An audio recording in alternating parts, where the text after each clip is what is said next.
नारायण नारायण। जय श्री हरि। हरि ओम तत्सत। हरि ओम तत्सत। जय शिव शंकर। हर हर महादेव।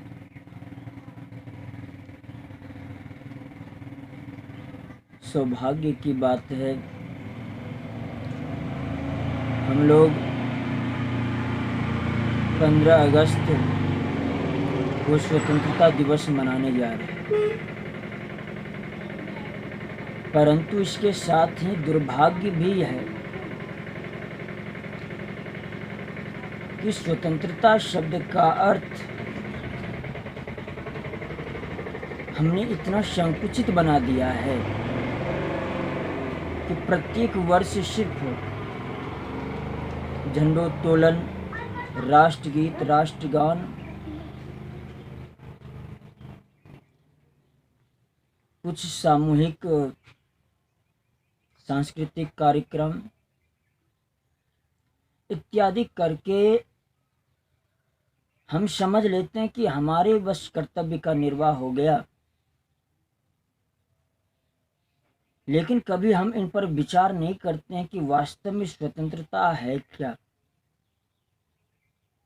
क्या स्वतंत्रता का अर्थ सिर्फ इतना ही है कि जो राजनीतिक आज़ादी आजकल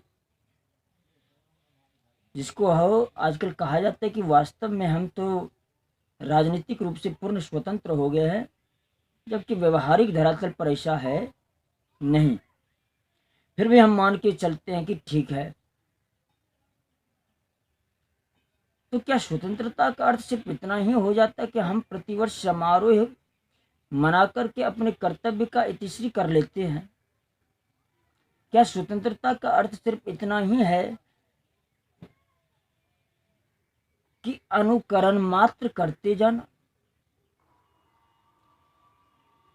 जो वैचारिक दासता, जो सामाजिक दासता, जो सांस्कृतिक दासता आज भारत को प्राप्त है, उससे छूटने का भी प्रयास करना चाहिए। इनका भी प्रचार प्रसार समाज में होना चाहिए। लेकिन आजकल ये सब व्यवहारिक धरातल पर बिल्कुल नदारद है। कौन है जो कि आजकल बच्चों के दिमाग में, समाज में ये सब जहर भर रहा है कि भारत के बस पुराने जमाने के दिन लद गए, आधुनिक बनो, जहां बच्चों को पहले सुबह सुबह प्रतिदिन सूर्योदय से पहले जग करके माता पिता को प्रणाम करना, गुरुजनों का वंदन करना सिखाया जाता था। आज उसका व्यवहार इतना विकृत कर दिए है, क्या इसको स्वतंत्रता कहा जाए?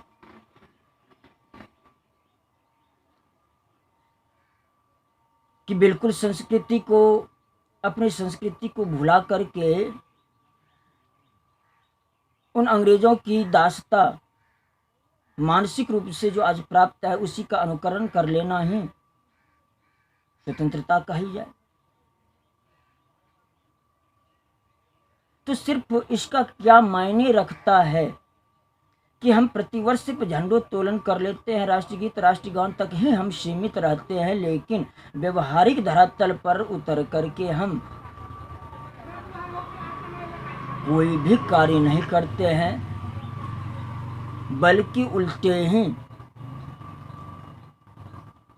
जितनी परतंत्रता अंग्रेजों के काल में भी प्राप्त नहीं थी, उससे कहीं अधिक आज वैचारिक परतंत्रता आज भारत को प्राप्त है।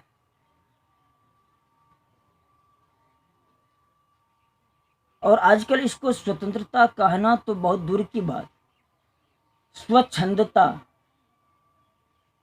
कह सकते हैं। सिर्फ स्कूल से किताबिक शिक्षा दे देना, आवश्यक अनावश्यक रूप से कोई पद प्राप्त कर लेना, सब में सबका अधिकार बना देना, क्या बस इतना ही स्वतंत्रता का अर्थ रह गया है? तो फिर भारत जिसके लिए जाना जाता था, भारत जिसके लिए विश्व गुरु धर्म गुरु के पद पर प्रतिष्ठित था, तब तो वो सब व्यर्थ था। अगर उन सब चीजों को छोड़ दिया जाए तो भारत के पास आज क्या रह जाता है जिसके आधार पर भारत अपने आप को सर्वश्रेष्ठ कह सकता है, गौरवान्वित कर सकता है अपने आप को? विदेशियों का सब कुछ अनुकरण, भाषा, शिक्षा, वस्त्र, भोजन, कृषि, पशुपालन, रक्षा, सेवा, अर्थ, हर चीज का तो बस उसका अनुकरण मात्र हो रहा है। फिर स्वतंत्रता रह कहां गई? यदि हम अपनी शिक्षा देने में,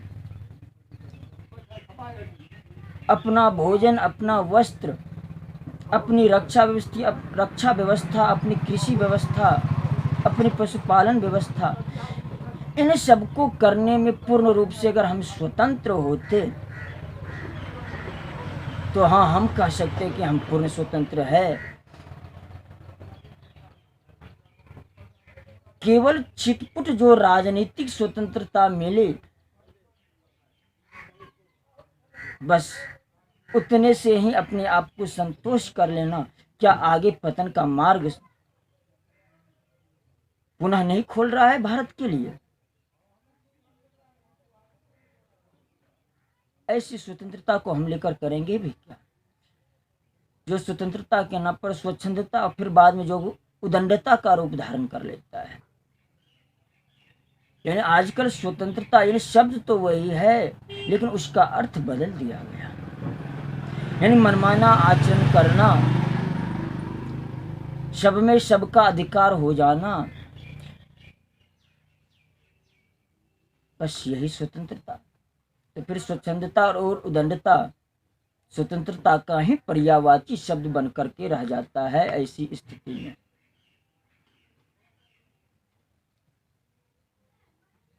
जिस शिक्षा व्यवस्था में आज भी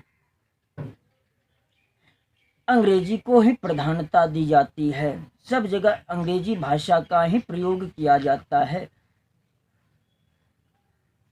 जिस शिक्षा पद्धति में आज भी है भारतीय संस्कृति की निंदा की जाती है,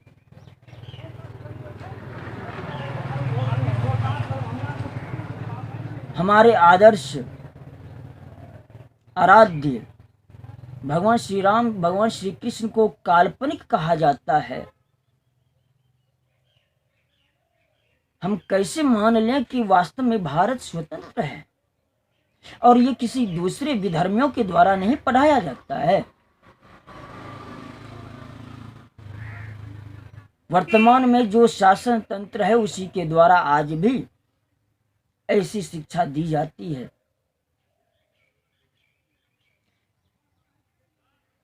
जहां हमारी सामाजिक व्यवस्था, जहां हमारी आर्थिक व्यवस्था वर्ण, आश्रम आदि के आधार पर निश्चित होते थे, वहां आज प्राय अपने आप को हिंदू मानने वाले लोग भी उनकी निंदा करते हैं, वर्ण की, आश्रम की, शास्त्र की। ये तो अंग्रेजों की कूटनीति थी जिसका शिकार आज भारत आज भी है। तो कैसे हम मान लें कि वास्तव में भारत पूर्ण रूप से स्वतंत्र है? जहां रामायण, महाभारत, गीता जैसे जिसमें इतने उत्कृष्ट आदर्श, मानवोचित संस्कार, गुण, ज्ञान विज्ञान संपन्न भरा पड़ा है, वहां आज उसको पढ़ाने की, शिक्षा देने का हमारे पास कोई स्वतंत्र अधिकार नहीं है। तो हम कैसे मान लें कि वास्तव में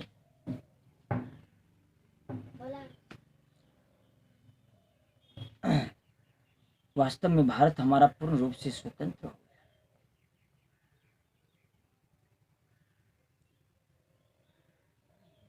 घर घर में विघटन की समस्या, समाज में बौद्धिकता और नैतिकता का स्तर गिरना, हमारा आचरण बिल्कुल